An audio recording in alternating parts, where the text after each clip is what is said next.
हम लोगों ने भी कहा था समान नागरिक संहिता लागू करेंगे। हेलो भाइयों, हमारे विरोधी लोग इस पर हिंदू और मुसलमान का सवाल खड़ा करते हैं। क्या राजनीति समाज को बांटकर करनी चाहिए? नमस्कार, इन खबर राजस्थान में आपका स्वागत है। मैं हूं आपके साथ सत्येंद्र शर्मा। कल राजस्थान में रक्षा मंत्री राजनाथ सिंह जोधपुर के दौरे पर थे। उन्होंने मोदी सरकार के 9 वर्ष पूरे होने पर कार्यक्रम को संबोधित किया। साथ ही उन्होंने यूनिफॉर्म सिविल कोड पर मच रहे घमासान को लेकर के बड़ा बयान दिया। उन्होंने इस मामले पर विपक्ष को घेरते हुए कहा कि जो हमने वादा किया है हम उसी को पूरा करने में लगे हुए हैं।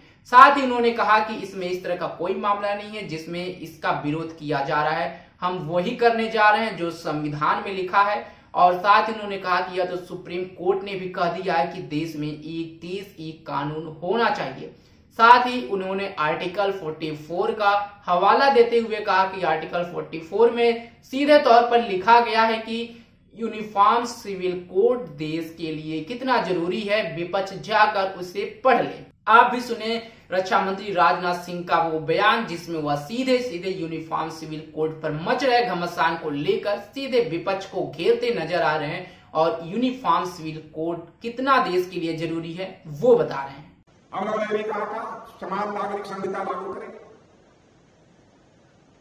हेलो भाइयों, हमारे विरोधी लोग इस पर हिंदू और मुसलमान का सवाल खड़ा करते हैं।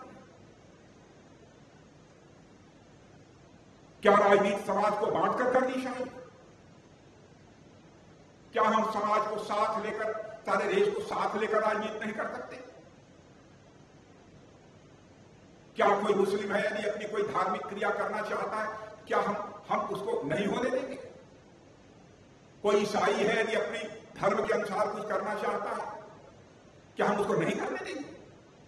यहूदी करना चाहता नहीं करने देंगे, पारसी करना चाहता नहीं करने देंगे। कभी हम लोगों ने प्रतिबंध नहीं लगाया। हम जो करने जा रहे हैं, जो बात संविधान के निर्माताओं ने नीति निर्देशक सिद्धांत में संविधान में लिखी है, उसी को लागू करने जा रहे हैं। हम उन्हीं के वचन को पूरा करने जा रहे हैं बहनों भाइयों, जो संविधान में दिया। क्यों हमारे ऊपर आरोप लगाया? क्या उसमें पंडित जवाहरलाल नेहरू नहीं थे? क्या उस संविधान सभा में सरदार वल्लभ भाई पटेल नहीं थे? क्या बाबा साहब भीमराव अम्बेडकर नहीं थे? क्यों मोदी जी को लांछित किया जाता है? एक देश एक विधान नहीं होना चाहिए, एक कानून देश में नहीं होना चाहिए। हाँ, इतनी बात मैं। तो देखा आपने किस तरह से यूनिफॉर्म सिविल कोड के बारे में राजनाथ सिंह ने कहा। आपको बता दें कि पिछले दिन भोपाल में प्रधानमंत्री मोदी ने यूनिफॉर्म सिविल कोड को लेकर के एक बड़ा बयान दिया था, जिसमें उन्होंने कहा था कि जिस तरह से एक परिवार में कई तरह के कानून नहीं हो सकते हैं, एक परिवार एक कानून से ही चलता है, ठीक इसी तरह देश में जब एक कानून लाने की बात कही जा रही है तो इस पे विपक्ष काफी नाराज क्यों है।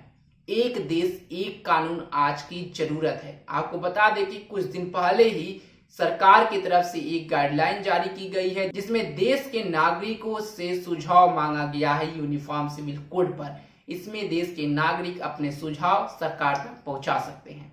आप भी इस मामले पर अपनी जो भी सोच समझ है और अपनी सरकार से इस कानून के बारे में जो सुझाव देना चाहते हैं वह इस वेबसाइट पर जाकर के दे सकते हैं। राजस्थान से जुड़ी तमाम खबरों की जानकारी के लिए आप बने रहे हमारे साथ और देखते रहे इन खबर राजस्थान। नमस्कार।